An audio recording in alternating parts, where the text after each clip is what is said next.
Top 10 Most Hated NHL Players All Time, Part 2. Since my original post of the top 10 most hated NHL players, I have received many replies asking where this guy is and where's that guy.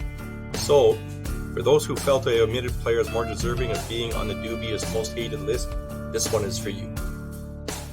Number 10, Sprague Cleghorn. Cleghorn was the tough-as-nails customer. He played 17 years of professional hockey, from 1911 to 1929. Cleghorn played in the National Hockey Association with the Renfrew Creamery Kings and the Montreal Wanderers. He later played in the newly formed NHL as a member of the Ottawa Senators, Toronto St. Pats, Montreal Canadiens, and the Boston Bruins. He won 3 Stanley Cups, 2 with the Senators, 1920, 1921, and a third with the Canadiens, 1924. Cleghorn had a reputation for violence.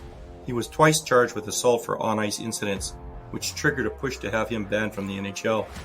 While playing for the Canadiens, he was paired with another tough guy, Billy Cooke, who would become the only player to be banned from the NHL for life for attacking a referee in 1927.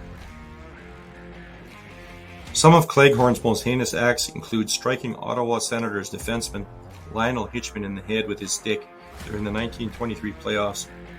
He was charged with aggravated assault and handed a $50 fine. The incident so infuriated Canadiens owner Leo Danderan that he suspended him from the roster for the remainder of the playoffs.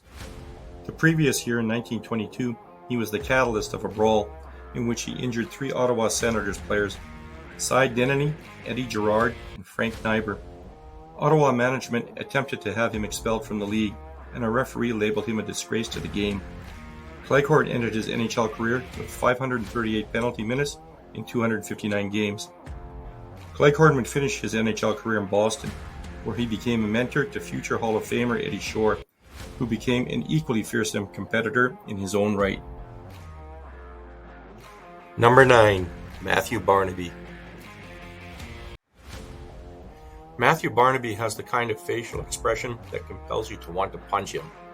He is always laughing and grinning with delight as he gets under opponents' skin. Nobody was off limits with Barnaby. One of his most memorable altercations was with former Buffalo teammate Rob Ray. In the dying minutes of a 4-1 game, with Barnaby's Penguins leading, the two combatants began with a stick-swinging clash that ended with Rob Ray repeatedly pummeling Barnaby in the head. All the while, Barnaby was laughing, cheering, and wagging his tongue in mockery of Ray. All of this after the two had supper together the previous night. Barnaby wasn't just a troublemaker on the ice. He also had several brushes with the law. On December 11, 2011, ESPN released him from his contract after he was arrested on suspicion of DWI. On May 13, 2011, Barnaby was arrested for domestic violence after kicking down the garage door of a home in Buffalo where his estranged wife and kids were residing.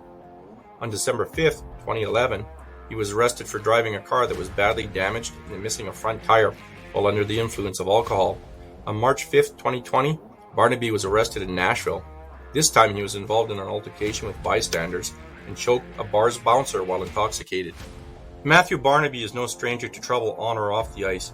He finished his NHL career 18th on the all-time penalty minute leaders list with 2,562. Number 8, Lou Fontinato. Lou Fontinato was the most feared villain of his era. He was known as a take-no-prisoners player, frequently buzzing around the ice, looking to catch unaware opponents off guard to deliver low hits. He was a vicious player with a mean streak.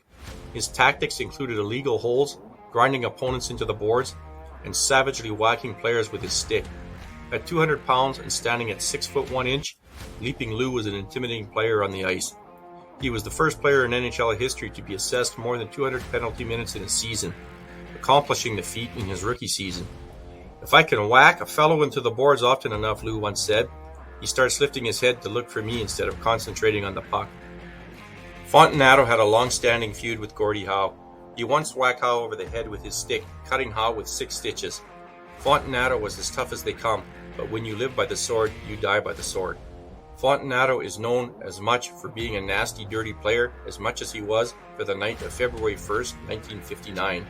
After being on the receiving end of butt ends, having his lips split, and being mocked by Fontinato, Mr. Hockey had enough.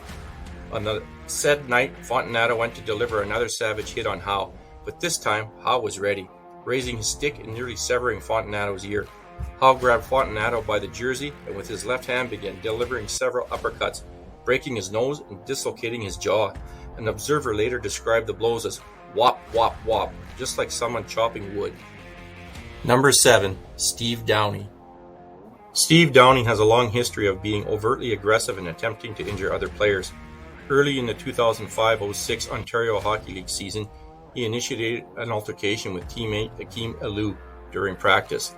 Downie, unprovoked, cross-checked Alou in the face, knocking out 7 of his teeth, and then attacked a younger teammate.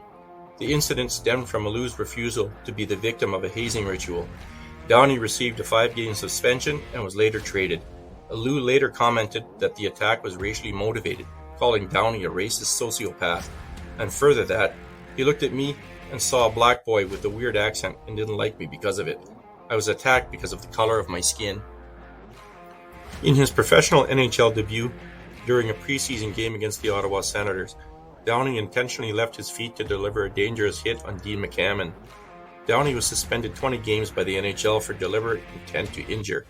Other incidents included sucker-punching Toronto Maple Leafs forward Jason Blake, while the referee had his arms tied. During a game against the Rangers, after attempting a reckless hit on Feder Tutin, Downie's skate slashed the face of linesman Pat DiPuzzo. DiPuzzo required 60 stitches to close the wound. He also endured 10 facial fractures, had his nose reattached, and was forced to retire. During the 2008 Eastern Conference Finals in Game 3 against the New Jersey Devils, Downie laid a late hit after the play on Devils forward Peter Sikora. After being sent to the minors, he continued his aggressive style when he lost control of himself and slashed linesman Mike Hamilton in the shin following a disputed goal. Number 6. Tom Wilson. In today's NHL, no player is hated more than Tom Wilson. A 2021 poll revealed Wilson to be the most hated NHL player on social media, with 47.9% of respondents reporting negatively, while just 15.3% reported neutral. Wilson is a suspension machine. Between the 2017 preseason and the 2018 preseason, he managed 4 suspensions in just 105 games. Wilson is a big man. At 6 foot 4 inches and 220 pounds, he uses his large frame to deliver bodily harm to opposition players. Fans and players alike have called him a headhunter. He has a long laundry list of dirty hits on many players throughout the league.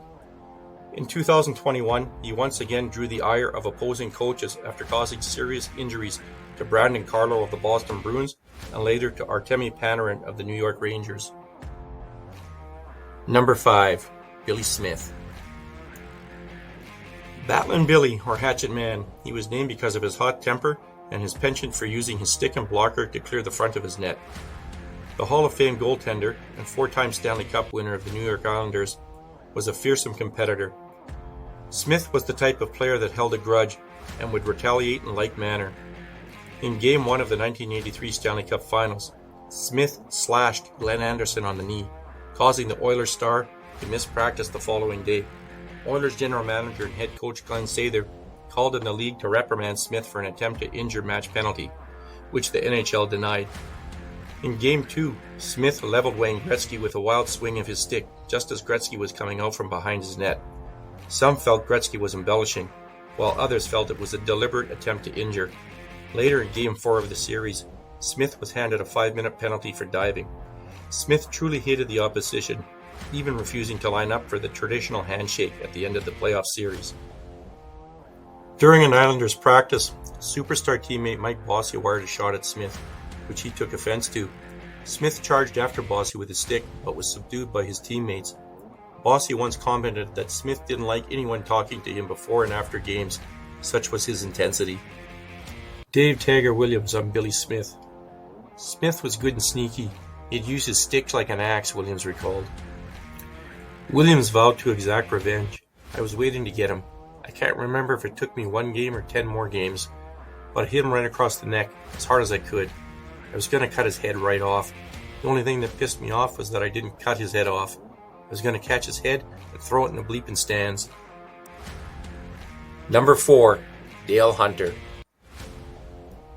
Dale Hunter is one of the top 10 most hated NHL players ever to lace up a pair of skates. He sits second in NHL history with 3,565 career penalty minutes behind Dave Tagger Williams, who holds the record with 3,971. Although he was always known as a tough player and a clutch performer, he will be forever remembered for his savage hit on Pierre Turgeon of the New York Islanders. In the 1993 Patrick Division semifinal against the New York Islanders, Hunter led the Capitals in playoff goals scored with 7. When Pierre Turgeon intercepted a Dale Hunter pass and scored a goal in Game 6, putting the Islanders up 5-1 and the game out of reach, Hunter delivered a vicious illegal career-ending check to the celebrating Turgeon. Hunter blindsided Turgeon from behind with the check, sending him crashing into the boards. Turgeon suffered a concussion and a separated right shoulder. Commissioner Gary Bettman suspended Hunter for the first 21 games of the 93-94 season, the longest suspension for an on-ice infraction in league history. If not for this stain on Dale Hunter's career, many feel he would be in the Hall of Fame. Dale Hunter was known as the Little Pest while in the NHL, a reputation he carried into the OHL. In September 2005, Hunter received a 4-game suspension from the OHL after failing to prevent one of his players from leaving the bench to initiate a fight during an exhibition game. On January 20, 2006, Hunter was again suspended for 2 games and a $5,000 fine for off-ice abuse of officials. That same year, Hunter was again fined $5,000 for criticizing officials after his London Knights were swept in the playoffs. In September 2006, Hunter was suspended for failing to prevent one of his players from leaving the bench to engage in a fight during a game. Number 3. Matt Cooke. Matt Cooke has built himself a reputation as one of the dirtiest players to play in the NHL. He is notorious for knee-on-knee hits and headshots that have injured opponents and ended careers. Notably, Boston Bruins sniper Mark Savard. In another incident in a game against the Ottawa Senators, Cooke attempted a hit on Erik Karlsson in which Cooke's skate cut Karlsson's Achilles tendon. Many have openly criticized him for being a dirty player who intentionally tries to injure opposing players. Former CBC Coach's Corner commentator Don Cherry has been a frequent critic of Cooke. During the 2009 Eastern Conference Final between Matt Cooke's Pittsburgh Penguins and the Carolina Hurricanes, Cooke used his body to try and injure Eric Cole. After the game, Matt Cooke confronted Don Cherry. He met me in the hall and he said to me, "Are you going to have the guts to say to my face what you say on TV?" And I said, "Yeah," about 6 inches from his face. "You're a gutless, backstabbing little..." And I can't say what I called him. Cherry accused him on air of attacking star players while avoiding NHL tough guys. The NHL eventually implemented a new rule prohibiting blindside hits to the head in response to the backlash received from Matt Cooke's headshots. Number 2. Ted Lindsay. They didn't call him terrible for nothing. Ted was short in stature at 5'8", but he was a ferocious competitor on the ice and off of it for that matter. Playing on the Detroit Red Wings production line with Gordie Howe and Sid Abel, he developed into a highly aggressive player, backing down from no one. He even got into fights in practice with his teammates because of his rough play. The NHL developed penalties for elbowing and kneeing in an effort to contain him. He was such an intense player that he once got into a fight in an All-Star game. One of Ted's more savage altercations was an incident with Bill Zanicki. The confrontation began with shoving and quickly escalated to stick swinging at each other's heads before a minute-long slugfest ensued. The fight ended with Zanicki charging Lindsay from behind. Terrible Ted turned to face Zanicki and with one punch sent Zanicki to the ice, knocking him out. Zanicki had a broken nose and a lost tooth and needed 19 stitches to close the wound on his face. Lindsay had a bloody hand and 5 stitches for his part. In another incident in a game against the Boston Bruins, Lindsay raised his stick upon contact with Bruins defenseman Jerry Topazzini. The result was Topazzini was cut for 16 stitches about his right eye, across his nose, which was broken, and around his mouth. Lindsay later visited him in the hospital and claimed it was purely accidental. Ted Lindsay once said, "No man can last in the NHL who backs away from a fight. The first thing they find out in this business is if you can take it," he says. "A little guy has to have plenty of self-confidence, maybe even seem cocky. I had the idea that I should beat up every player I tangled with, and I'm still not convinced it wasn't a good idea. What are you going to do when some guy starts giving it to you? Skate away? You wouldn't last 5 games. Ted Lindsay's face is a testament to his battles, with 270 stitches engraved on his face. Number 1. Bobby Clarke. Bobby Clarke was a win-at-all-costs type of player. Clarke was remarkable in many ways, in particular because he is a type 1 diabetic, and it was thought that he would never play in the NHL due to his condition. However, Clarke gets the top spot on the top 10 most hated NHL players list because of his reckless disregard for other players and his callous attitude towards others in general. His most notorious incident came during the Summit Series in 1972. It was during the 6th game of the series that assistant coach John Ferguson called Bobby Clarke over to the bench and looked across the ice at Valery Harlamov and said, "I think he needs a tap on the ankle. That guy is killing us." When play resumed, Clarke skated up from behind Harlamov and laid a two-handed slash across his ankle, breaking it in the process. Harlamov finished the game, but he wasn't able to play the 7th game and was ineffective in the 8th game. On the trip home after the Summit Series, Team Canada played a friendly match in Prague against Team Czechoslovakia. At the end of the second period, after relinquishing a 2-0 lead, Clarke delivered a butt end to the face of defender František Pospisil, almost popping his eye out. Later in his management career, Clarke drew criticism when acting as general manager for Team Canada at the 1998 Winter Olympics in Nagano, Japan. He selected Rob Zaminer to the team and omitted Mark Messier, and chose 24-year-old Eric Lindros as the team's captain over legends of Wayne Gretzky, Steve Yzerman, and Ray Bourque. In February 2000, Roger Neilson, head coach of the Philadelphia Flyers, took a leave of absence due to his cancer diagnosis. When Neilson made it known that he wanted to return to the team, he was informed that Craig Ramsay had permanently replaced him. This was seen by the fans and media as extremely insensitive and lacking class. Flyers GM Bobby Clarke was later quoted as saying, "The Neilson situation? Roger got cancer. That wasn't our fault," Clarke said. "We didn't tell him to go get cancer. It's too bad that he did. We feel sorry for him. But then he went goofy on us." Clarke, when asked about Neilson, labeled him a different duck. These are the top 10 most hated NHL players, as chosen by the commentators on my video. Top 10 most hated NHL players all time. If you feel that I may have missed someone that is deserving, then please let it be known in the comments. If you like this content, please like, share, and subscribe. You can also follow my blog at https://tedtalkshockey.com. And remember, keep your stick on the ice.